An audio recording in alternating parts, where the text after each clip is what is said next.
ప్రభుత్వ హయాంలో విపరీతమైన రేషన్ కుంభకోణం జరిగింది అని చెప్పేసి వాళ్ళు అధికారంలో ఉన్న సమయంలోనే తెలుగుదేశం కావచ్చు, జనసేన కావచ్చు విపరీతంగా ఆరోపణ చేసింది. సరే, ఎట్టకేలకు మొన్న ఎన్నికల్లో ద్వారంపూడి చంద్రశేఖర్ రెడ్డిని చాలా దారుణంగా ప్రజలు ఓడించడం జరిగింది. అంతా ఇంత కాదు, ఇదే కాకినాడ సిటీ నుంచి 56,000 ఓట్ల తేడాతో ఆయన ఓడిపోయాడు. సో ప్రజలందరూ కూడా ద్వారంపూడి చంద్రశేఖర్ రెడ్డిని వద్దు అన్నారు.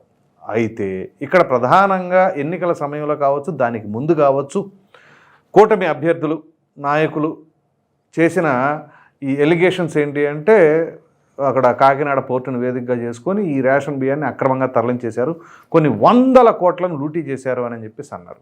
తెలుసుగా వైసీపీ వాళ్ళ భాషలు ఎంత దారుణంగా ఉంటాయో. కొడాలి నాని అంటే ఈ పోసాని కృష్ణమురళి మాట్లాడిన ఆ రెండింటిని కలగలిపితే ద్వారంపూడి చంద్రశేఖర్ రెడ్డి మాటలు ఒకసారి మీరే వినండి. ఆయన ఏం మాట్లాడాడు? నువ్వు మాట్లాడే మాట తప్పి చేసే పనులు ఒక లంచి చేసినట్టు చేస్తున్నావు. దీన్ని సమాజం ద్వారా ఒరే లంచా కొనగట్టాల ప్రతి ఒక్క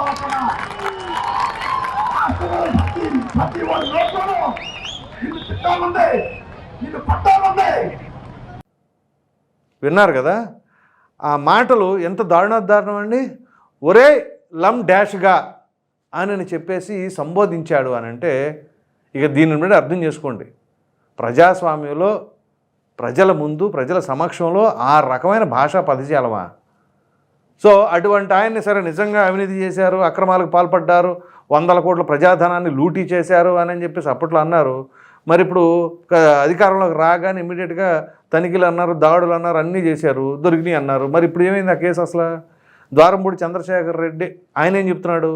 నేను అమాయకుడిని, అసలు ఏం చేయలేదు, మరి మామూలుగా ఫస్ట్ నుంచి రైస్ బిజినెసే కానీ ఇందులో ఎటువంటి అవినీతికి పాల్పడలేదు అని చెప్పేసి ఆయన అన్నాడు.